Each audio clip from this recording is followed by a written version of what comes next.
Que bom estarmos aqui de volta em nosso último encontro dessas aulas em vídeo sobre o cristianismo na América Latina e hoje falando sobre o protestantismo na América Latina particularmente. É uma continuação do que já vimos anteriormente. E hoje, ao pensar então no protestantismo na América Latina, eu quero começar com uma tipologia acerca da relação entre Cristo e cultura. Quem constrói essa tipologia é um autor chamado Niebuhr, H. Richard Niebuhr, no livro publicado no Brasil pela editora Paz e Terra, nos anos 70, na tradução de Jovelino Pereira Ramos, e que infelizmente está esgotada e não tem como traduzir. Eu tentei várias vezes, contato com a editora no Brasil, com a editora Paz e Terra, não há interesse, mas é um livro indispensável. Você vai encontrá-lo só em bibliotecas ou vai encontrá-lo em algum sebo ou algum amigo que tenha, infelizmente, mas é um livro indispensável. Nesse livro, Niebuhr traça algumas tipologias, algumas maneiras como a igreja, ao longo da história, se relacionou com o seu mundo em torno, com a cultura. A palavra, então, cultura é tomada como a produção que se dá fora da igreja. Ele fala, por exemplo, quando há uma relação que nós vemos hoje no cristianismo europeu, de a cultura e a igreja ou a fé serem a síntese uma da outra, é o que nós, no meu entendimento, vejo hoje na Europa. Ele fala também do Cristo como transformador da cultura. Já que a cultura jaz no maligno, a cultura precisa passar por um processo de transformação, de conversão. Bem, a pergunta é, na América Latina, como é que igreja e cultura se relacionaram? Com certeza, nós estamos aqui diante de um paradigma conversionista. A proposta do protestantismo na América Latina é converter a cultura. Tem a ver, por exemplo, com a relação com o carnaval. Em 2018, houve um episódio na cidade do Rio de Janeiro em que o prefeito, que é bispo licenciado da Igreja Universal do Reino de Deus, não compareceu à avenida, ao sambódromo, por entender e arranjou um compromisso pessoal ou institucional fora do país, certamente por entender que aquilo era algo contra a sua fé e ali não participou. Então, de um lado, uns dizem que ele tinha que participar, ele é prefeito da cidade, ele é prefeito de todos. De outro, o lado evangélico, não totalmente, mas parte do lado evangélico, dizendo, não, ele fez muito bem sair, porque aquilo ali é algo satânico. Só para mostrar que essa tensão que está presente no livro do Niebuhr, nas suas tipologias, é algo ainda muito vivo. Não é nosso propósito discutir isso aqui. Mas, predominantemente, o protestantismo latino-americano vê a cultura como sob o domínio de Satanás. Portanto, a relação com essa cultura é de trabalhar para que ela seja convertida para uma nova perspectiva. Esta visão, sem dúvida alguma, vem informando toda a prática, toda a prédica, toda a teologia, claro, com exceções, do protestantismo na América Latina. Voltaremos a isso no final, mas eu queria deixar essa introdução para falarmos dessa tipologia niebuhriana, para entendermos um pouquinho o protestantismo no nosso continente. Você se lembra que eu mencionei que nós temos em nosso continente a história se desenvolvendo segundo a tipologia que eu uso, que segue a história secular, em três grandes momentos. O período da conquista / colonização, século XVI, comecinho do século XVI, o final do século XV, porque a descoberta foi em 1492, depois vai isso até 1810, 1815, 1822, no caso do Brasil, quando nós temos a emancipação dos estados, e em outros lugares isso acontece mais tardiamente. Mas esse período da conquista, da colonização, vai até o século XIX. E depois nós temos o segundo momento, que é o período dos estados nacionais, das formações nacionais, das independências, das repúblicas. E o terceiro período, na minha tipologia, na minha cronologia, melhor dizendo, é o período dos séculos XX, finalzinho do século XIX, começo do século XX e século XXI, em que nós temos, eu destaquei isso no outro encontro nosso, o grande fenômeno da urbanização, a partir dos anos 50 em todo o continente, e o crescimento já no final do século XX, século XXI, de uma visão mais secularizada da vida, isso afetando, é claro, todas as esferas da sociedade, inclusive o protestantismo. Ao longo desses 3 períodos, então, nós tivemos progressos, retrocessos, e esse período todo, até aproximadamente os anos 60 do século XX, foi todo ele liderado, conduzido por missionários. As grandes juntas americanas, tanto presbiterianas quanto metodistas, como batistas, enviaram para cá muitos missionários. Boa parte se dedicou à educação teológica e outra parte se dedicou à evangelização, outra à educação secular, algumas áreas como a saúde, mas predominantemente igrejas locais, às vezes com escolas, e o ensino teológico. Você que está agora estudando teologia, é importante você entender que essa formação que nós temos ministrado, recebido, ela tem, portanto, essa formatação de origem norte-americana, porque os norte-americanos vieram para cá e trabalharam fortemente na educação teológica ou ministerial, e os recursos financeiros também. Os grandes seminários, como o presbiteriano, o batista, tanto do Rio quanto de Recife, por exemplo, foram construídos com recursos que vieram de ofertas que os missionários carrearam para o Brasil. Só para ilustrar a você o que eu estou dizendo. Nos anos 70, um dos mais expressivos seminários evangélicos do Brasil era o Seminário Teológico Batista Sul do Brasil, onde eu fui aluno, fui professor, fui diretor, fui reitor. E ao tempo em que eu estudei, o então reitor, pastor Davi Mota Nascimento, nos mostrava que o sustentáculo do seminário vinha de 3 fontes, sustentáculo financeiro, não é? Financiamento. Da Junta de Richmond, isto é, dos americanos, da Convenção Batista Brasileira, com a sua dotação orçamentária, e com os alunos pagando as suas mensalidades. Ora, acontece que, por volta do final dos anos 70, os americanos saíram. Então o tripé ficou só 2 pés. Aí a mesa não fica em pé, né? Não se sustenta. O tamborete não tem como. E isso faz parte, então, um pouco dessa crise, que também teve um outro elemento, que foi o crescimento, o surgimento de muitos seminários, alguns com padrões muito fracos, sobre presença, sobre horas-aula, biblioteca, exigências acadêmicas, corpo docente, etc. E tal. Então esse é o contexto, só para entendermos um pouquinho a importância dos missionários. Quando eles saem, então, há uma perda significativa, claro, há uma reorganização, mas isso não se deu sem dificuldade, não se deu sem tensão. Então hoje a educação teológica é multivariada, presente em diferentes instituições, inclusive nas grandes, mas também por pequenas e até mesmo nas mãos de pessoas que bancam essa educação teológica em suas instituições, sabendo que não são altamente rentáveis. Me refiro aqui especificamente à educação presencial. Eu só contei esse detalhe aqui da educação teológica para mostrar que esses séculos, desde o 16 até o presente, da relação do protestantismo com os Estados Unidos foi muito forte e muito dependente. Isso é um ponto a se salientar. Claro, quando surge, já mencionei isso anteriormente, as chamadas faith missions, ou as missões de fé, essa relação desaparece, porque essas missões são algo voluntarioso, isto é, da vontade de pessoas que individualmente vieram e começaram aqui as suas igrejas, ou seus ministérios, ou coisas similares.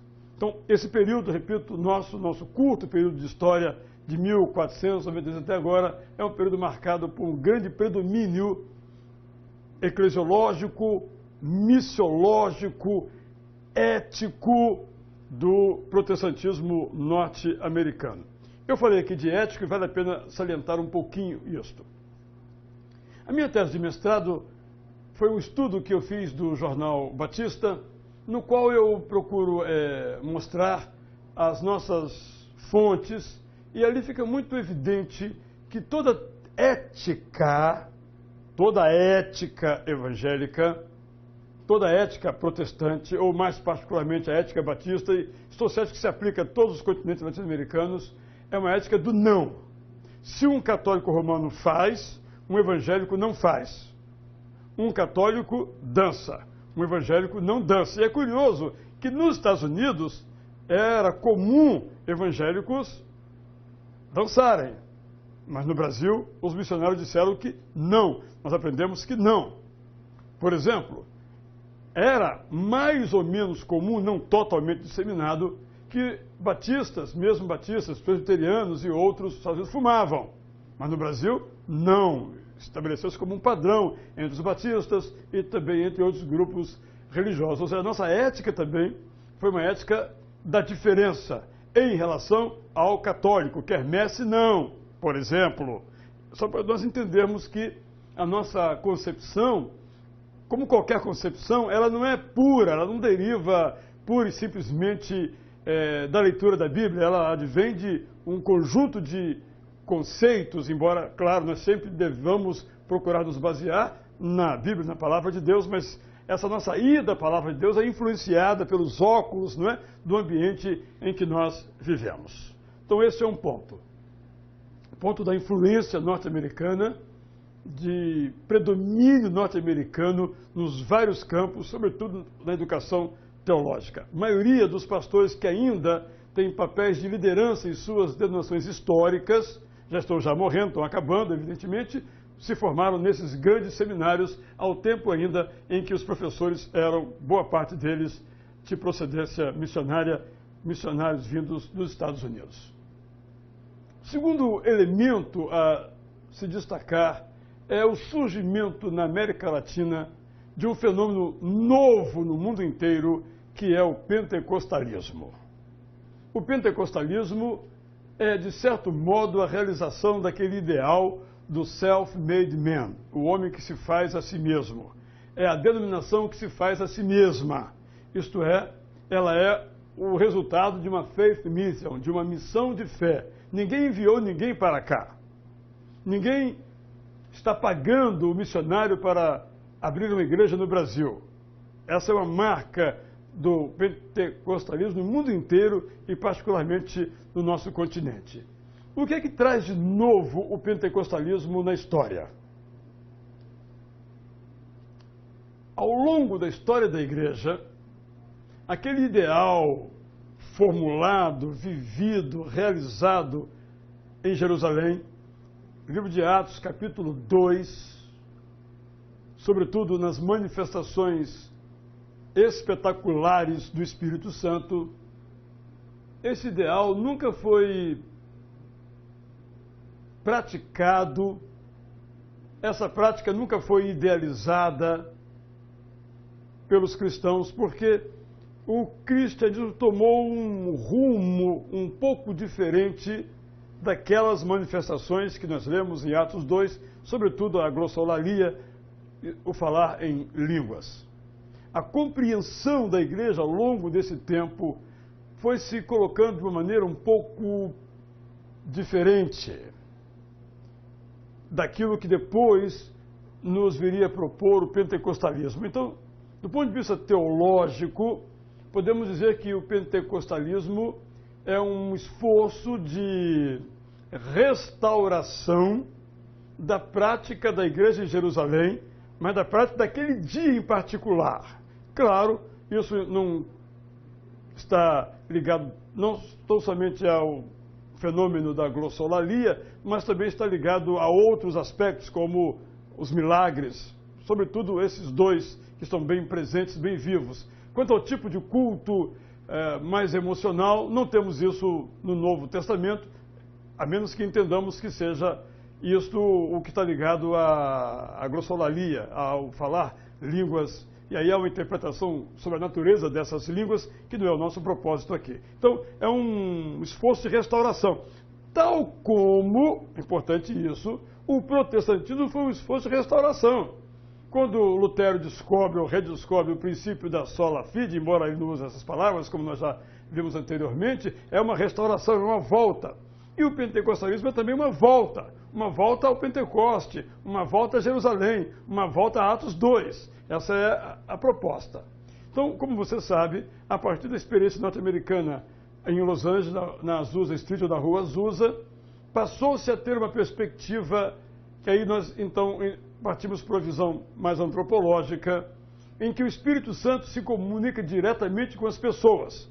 Então, nós temos, de certo modo, que me perdoem os que pensam diferente, uma certa igualização entre a revelação, a Bíblia Sagrada, e a iluminação direta do Espírito Santo. Então, se aqui nós temos uma experiência de fé, vamos dizer, objetiva, porque todos podem ler e entender e interpretar objetivamente, aqui nós temos uma força subjetiva. Eu experimentei, eu senti, eu vi, Deus me falou. Isso é basicamente o pentecostalismo. Uma dimensão teológica, Novo Testamento, e uma dimensão antropológica ou psicológica, nós podemos dizer assim. O fato é que em todo o continente o Brasil é campeão nisto. O pentecostalismo se tornou o grupo evangélico predominante em termos quantitativos. Mas não só isso. Hoje o pentecostalismo influencia o catolicismo romano, influencia o luteranismo, influencia o metodismo, influencia o presbiterianismo, influencia o congregacionalismo, influencia possivelmente o episcopalismo, influencia o movimento batista. Não há como estudar essas denominações e não perceber que em cada uma delas, em algum momento houve ou uma divisão, ou uma incorporação, ou o surgimento de uma nova denominação, como, por exemplo, no caso do metodismo, a igreja wesleyana, metodista wesleyana, com a sua perspectiva pentecostal. No caso dos batistas, a Convenção Batista Nacional. No caso dos presbiterianos, a Igreja Presbiteriana Renovada, que começa no norte do Paraná. São experiências pentecostais que alcançam não só na liturgia, mas nessa perspectiva do sentimento, da importância do sentimento e do Deus me falou, essa iluminação que é colocada ao lado da revelação e em alguns momentos acima da revelação. O pentecostalismo, ele pode ser pensado em duas grandes vertentes no Brasil e na América Latina. Nós temos a vertente, vamos chamar de tradicional, que é basicamente no Brasil a Assembleia de Deus e a Congregação Cristã do Brasil, e nos continentes em geral, e na América Latina em particular, a Assembleia de Deus, que tem nomes diferentes, ministérios diferentes, visões distintas, ou lideranças, melhor dizendo, distintas, mas é clássico. A Assembleia de Deus é clássica. No começo, a Assembleia de Deus não valorizava o estudo, a doutrina, mas os costumes, mais a prática, mas ela também, a partir dos anos 80, na América Latina como um todo, no Brasil em particular, nosso referencial é sempre o Brasil, ela começou a também criar seminários, hoje tem milhares de alunos em seus seminários, fortaleceu a sua editora, que é uma excelente, talvez a maior editora hoje do mundo evangélico, a Casa Publicadora das Assembleias de Deus, por exemplo, tem programa de televisão, é hoje uma igreja estabelecida, sólida. Infelizmente, eu quero repetir isso, infelizmente, ela está se fraccionando em muitas convenções. Eram só 2, hoje são 3, 4, e qualquer hora pode ser uma outra convenção, que não tem divisão nenhuma de natureza teológica, nem mesmo litúrgica. Infelizmente, questão de poder, quem é que manda. É uma situação bastante desagradável que temos verificado nas Assembleias de Deus no Brasil. Espero que isso tenha um fim e possam todas caminhar juntas, em harmonia, visando a evangelização de nossa pátria.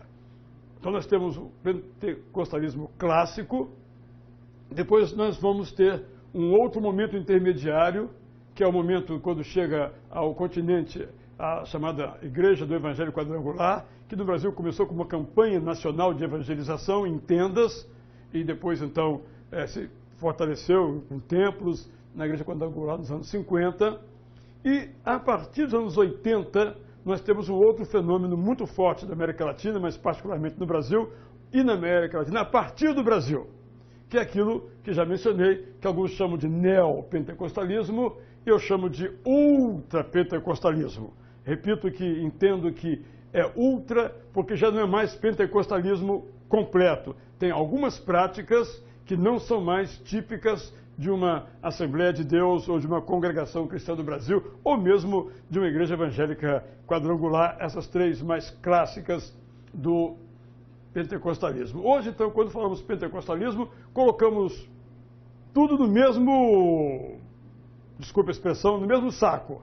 Mas é bom distinguir o pentecostalismo clássico e o ultrapentecostalismo, porque tem dimensões diferentes. Mas tanto uma quanto outra perspectiva influencia grandemente todos os outros credos evangélicos na América Latina. Como eu disse desde o começo, a história nunca é autônoma, nunca uma denominação, seja batista ou presbiteriana, constrói a sua história de modo autônomo, está sempre vinculada essa sua história, ligada à história do seu país, ou à história da religião no seu país. Essa é uma realidade. Em terceiro lugar, eu quero fazer rapidamente um resumo de algumas áreas da visão do protestantismo na América Latina, para voltar então ao nosso querido Niebuhr com o seu livro Cristo e Cultura.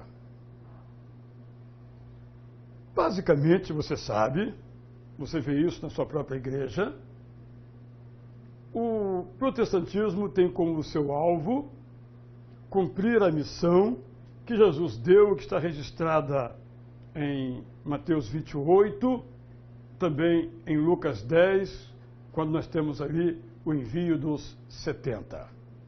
Esse é o objetivo, reunir pessoas, capacitar as pessoas para que elas vivam o Evangelho, elas anunciem o Evangelho, para que pessoas venham também às igrejas, escutem o Evangelho e tomem uma decisão por se tornar um seguidor, uma seguidora, um discípulo, uma discípula de Jesus Cristo. Este é o trabalho da evangelização.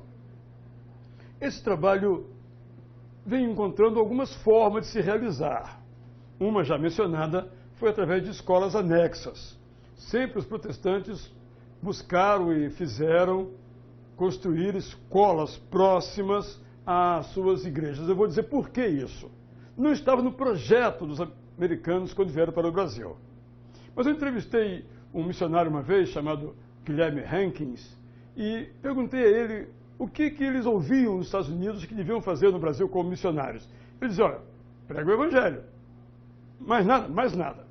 Ele era missionário no Mato Grosso, ainda sem a divisão, e um dia ele levou um Novo Testamento e folheto numa cavalgada, indo de uma direção a outra, o meio de transporte era o cavalo, e encontrou um outro grupo, também a cavalo, na direção, no sentido oposto, parou, cumprimentou e ofereceu um folheto, uma porção da Bíblia, isso é para vocês lerem.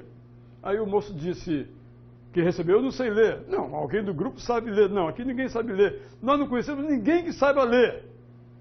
A partir daí, o Hankins então entendeu que deveria ele mesmo criar escolas, e ele fez escolas para ensinar as pessoas a lerem, e elas lendo poderem ler a Bíblia.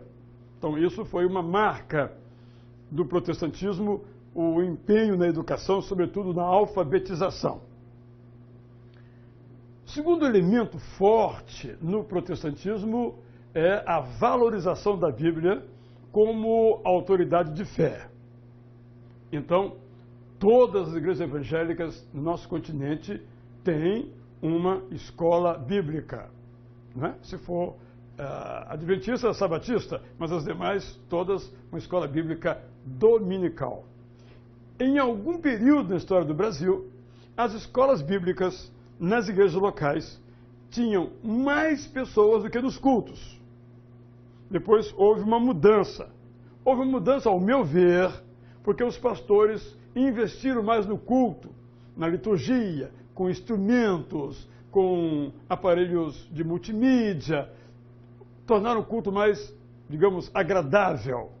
E, de certo modo, a escola bíblica ficou muito dependente do professor. Se o professor era bom professor, eram muitas classes, a classe crescia, mas nem todos tinham esses recursos pessoais ou recursos materiais para fazerem bem o seu trabalho. Mas sempre foi essa ênfase, e até hoje, mesmo numa igreja que não tem escola bíblica, ela cria uma outra maneira de levar o povo a ler a Bíblia, ensinar o povo a interpretar esse livro e estimular esse povo a aplicar a Bíblia. Então, esse é um ponto importante, que é o valor da Bíblia. O terceiro elemento é a teologia. Eu destaquei, então, a questão da evangelização, eu falei da escola bíblica, e com isso deriva-se uma teologia. Ora, se o protestante diz que cada pessoa é livre para examinar as Escrituras e interpretá-las, logo, há um pensamento teológico. Isso é verdade parcialmente, porque a nossa teologia, a teologia latino-americana, foi muito uma teologia importada, foi muito uma teologia traduzida. Eu me refiro aqui a livros. Então, se você pega as grandes editoras, Casa Editora Presbiteriana, Casa Explicadora Batista, não vou falar aqui dos luteranos, mas também é realidade lá, praticamente o grande catálogo dessas editoras é feito de traduções. Também se aplica às editoras em geral, não é diferente nesse particular. Mas só que, nesse aspecto da formação teológica, essa supremacia dos livros dos autores americanos acabou gerando uma falta de reflexão em nosso meio. Então, os livros de teologia acabam não sendo aquilo que os membros da nossa igreja estão discutindo. Eu vou ilustrar com uma situação. Há um livro magistral de um autor chamado Norman Geisler, que é uma enciclopédia apologética. Maravilhosa essa enciclopédia, se você não tem, vale a pena. Foi publicado pela Editora Vida, não sei se ainda está em circulação. E quando você começa a folhear essa enciclopédia, você acha um verbete sobre ressurreição. E aí, sobre a ressurreição de Jesus Cristo, há várias páginas, não lembro agora, mas acho que há umas 20 páginas sobre a ressurreição de Jesus. Quando você folheia essa mesma enciclopédia e procura pela palavra reencarnação, você não encontra praticamente nada. Ora, para nós, brasileiros, por exemplo, latino-americanos, por exemplo, americanos, inclusive, por exemplo, a ressurreição é menos um problema do que a reencarnação. Então, um livro de autor brasileiro sobre apologética, uma enciclopédia apologética, daria 3 páginas, só para fazer essa figuração aqui, de ressurreição e 30 de reencarnação. Porque a sociedade em geral crê na reencarnação. Por isso que é importante a teologia. Aqui eu quero fazer uma sugestão para você muito prática. Se você é pastor e prega todo domingo, a minha sugestão a você é: escreva os seus sermões. Escreva os seus sermões. Você, ao final, vai publicá-los no boletim da sua igreja, na página da internet da sua igreja, no seu blog e, quem sabe, num livro. Eu tenho 15 livros publicados só de sermões que eu preguei, só para ilustrar como isso é importante. Porque o sermão, ele reflete a teologia da igreja. Ele reflete, o sermão, os interesses da igreja. O sermão debate os temas que os membros da igreja debatem, antes ou depois. Então, no sermão está a nossa teologia. Mesmo que ela seja bíblica, mesmo que ela beba nas fontes norte-americanas e europeias, ela tem o nosso modo de pensar, tem o nosso tempero. Então é importante que nós contribuamos para que haja uma teologia brasileira. Procure um livro sobre Ceia do Senhor, de autor brasileiro. Quase nada. Eu só conheço 2 títulos. Um do Jorge Buarque Lira, dos anos 50, e outro do pastor João Filson Sorém, escrevendo seus sermões na Ceia do Senhor, que alguém depois coligiu e preparou em livro. Quase nada. Você pede um livro de missiologia você tem poucos autores, o Ronaldo Lidório é um deles, é um tema que até tem mais assuntos. Vamos discutir escatologia. Procure um autor brasileiro, você tem pouca coisa. Nós precisamos de mais autores brasileiros e você pode ser um desses autores. Então, não tenho tempo, escreva o seu sermão. Prepara uma série, pensa numa série de sermões ali, você vai construindo todo um pensamento, tem que pesquisar, tem que ler, mas vale a pena. A teologia foi muito uma teologia importada, mas sem dúvida alguma há muitos autores nos vários continentes e sobretudo na América Latina, protestantes e também no Brasil, mas é uma produção muito modesta, muito incipiente. Algumas editoras como a Agnus e como a Vida Nova têm estimulado muito a produção de autores brasileiros, mas faltam os autores brasileiros. Então, eu quero estimular você aí a ser um desses autores. Repito, não é que não exista autor, eu mesmo sou um deles, e tantos outros. Eu estou dizendo que há pouca coisa, temos que escrever mais, refletir mais, estudar mais, e você é convidado a fazer parte, quem sabe, de uma nova saga de teólogos brasileiros, que demanda, é claro, muita pesquisa, muita pesquisa, muita pesquisa. E depois procurar escrever bem, escrever de modo agradável. Então nós temos um déficit muito importante no campo teológico. Temos já algumas instituições grandes que têm produzido um pouco de teologia, mas nós temos que investir mais, muito mais nesta área. O outro aspecto que quero destacar, antes de voltar ao Niebuhr, é como as igrejas se organizam. Então, o protestantismo, classicamente, você tem no metodismo uma perspectiva mais episcopal, embora tenha lá um sínodo, mas no fundo é episcopal, ou colégio episcopal. Você tem o presbiterianismo, que tem uma visão sinodal, não tem uma pessoa que represente isso, é um presbitério. Você tem no meio batista, você tem o modelo congregacional, em que cada igreja é autônoma, e você tem o pentecostalismo, que é, não se horrorizem comigo, mas o pentecostalismo é episcopal. Inclusive, está desenvolvendo agora fortemente um episcopalismo dinástico, em que pastores passam aos seus filhos os pastorados de suas igrejas ou convenções. Então é bom a gente repensar, porque a Assembleia de Deus deveria ser assembleiana, isto é, congregacional, mas é episcopal, é o pastor local, e isso se replica dele para cima, que detém o modo de a igreja viver, que organiza, vamos dizer assim, que controla os passos da igreja. São esses elementos importantes que a gente precisa considerar. Também eu quero, ainda antes de voltar ao nosso Niebuhr, eu quero mencionar a grande contribuição que a América Latina tem dado à obra missionária. Hoje há missionários latino-americanos espalhados pelo mundo inteiro.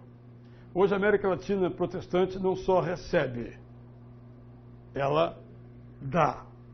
Não só acolhe, ela envia missionários para o mundo inteiro. Posso lhe dizer que em todos os países do mundo onde há o trabalho missionário, há um missionário latino-americano. Isso é algo de se saudar.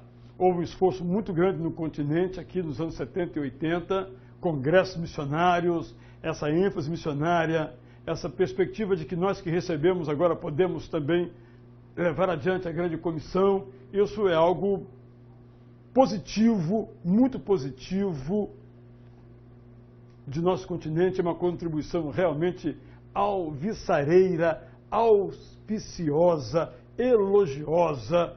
Nós não podemos perder essa dimensão, essa contribuição, tanto sejam missões feitas em nosso próprio país ou em outros países, é algo para o qual o protestantismo acordou e tem feito muito bem, sobretudo a partir dos anos 80. É claro que desde os anos 20, há missionários latino-americanos espalhados pelo mundo, mas se tornou uma ênfase, se tornou algo realmente muito vigoroso a partir dos anos 80 e tem crescido a cada década e, como eu disse, isso é auspicioso, esperamos que assim continue. O protestante é alguém fora da cultura? É alguém que se integra à cultura?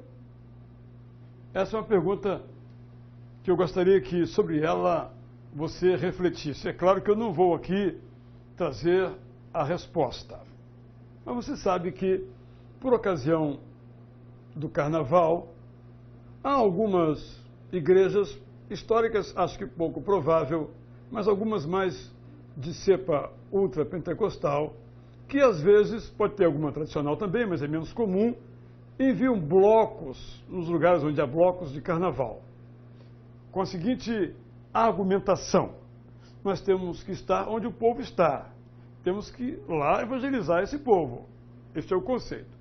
Algumas pessoas se horrorizam com isso. Tanto é verdade que durante muitos anos era muito comum, hoje está mais difícil porque é muito mais caro esse período, das igrejas fazerem retiros de carnaval, para se afastarem então do mundo. Vocês não são do mundo, né? Segundo nós aprendemos com Jesus Cristo no Novo Testamento, gerando então esta rejeição à produção cultural latino-americana. Eu vou avançar um pouco nesse ponto e vou narrar aqui uma experiência que eu tive, que ainda possivelmente seja atual. Eu trabalhava numa organização chamada Visão Mundial. Na época, sua sede em Belo Horizonte, mas tinha projetos espalhados por todo o país. E uma das coisas que eu coordenava eram os congressos de pastores. Então, fomos fazer um congresso de pastores em São Luís, no Maranhão. E a música era coordenada por um grupo, um conjunto, que tinha alguns instrumentos de percussão. E tocamos ali o congresso.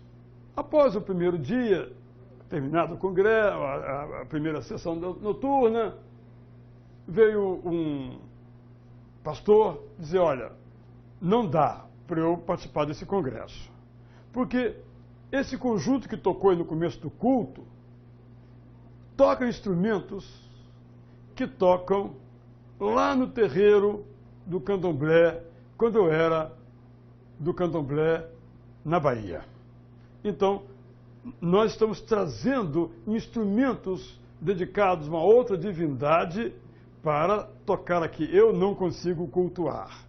Então, esse é um elemento importante desse conflito, o entendimento, então, de que um certo instrumento pertença a um tipo de religião ou um tipo de cultura e que ele não cabe aqui.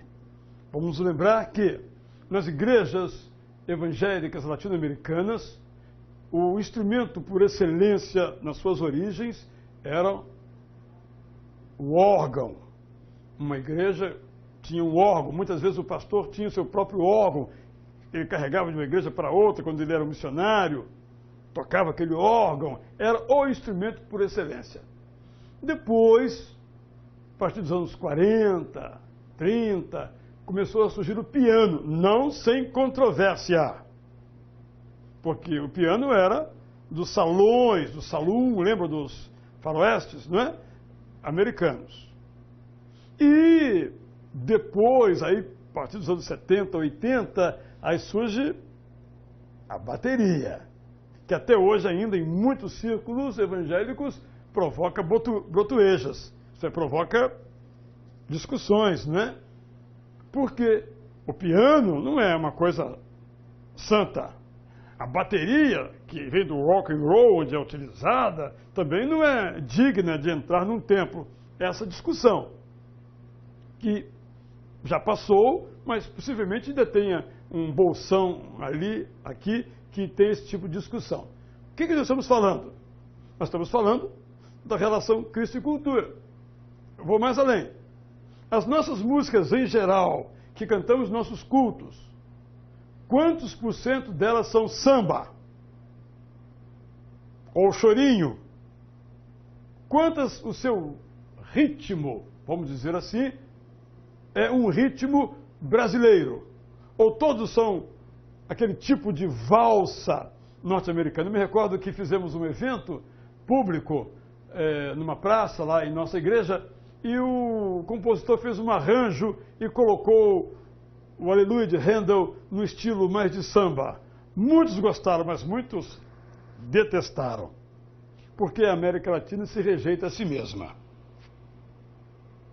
A cultura brasileira é a cultura da negação do valor da cultura brasileira. Não é só no meio evangélico, no meio em geral. Quando um filme feito em Hollywood chega ao Brasil, ele é campeão de audiência, embora não valha absolutamente nada. Mas quando o filme é brasileiro, filme nacional, ele tem valor porque é americano e não tem valor porque é nacional. Mesma coisa para um autor. O autor americano. E o autor brasileiro passa batido, ninguém dá atenção, embora escreva tão bem ou até melhor do que o estrangeiro. Mas isso faz parte do nosso modo de ser. Já mencionei isso em nossa aula anterior. Nós temos que ter uma visão sobre a cultura, uma visão que valorize a nossa cultura, que valorize aquilo que nós, cristãos, produzimos no Brasil, no campo da música, no campo da literatura. Qual é o romancista evangélico brasileiro? Qual é o poeta evangélico latino-americano que alcançou destaque fora dos seus arraiais evangélicos? Não é? Podemos contar nos dedos, e eu só conto 2. Mas a minha limitação, talvez você conheça mais do que eu, esse é um problema que nós temos.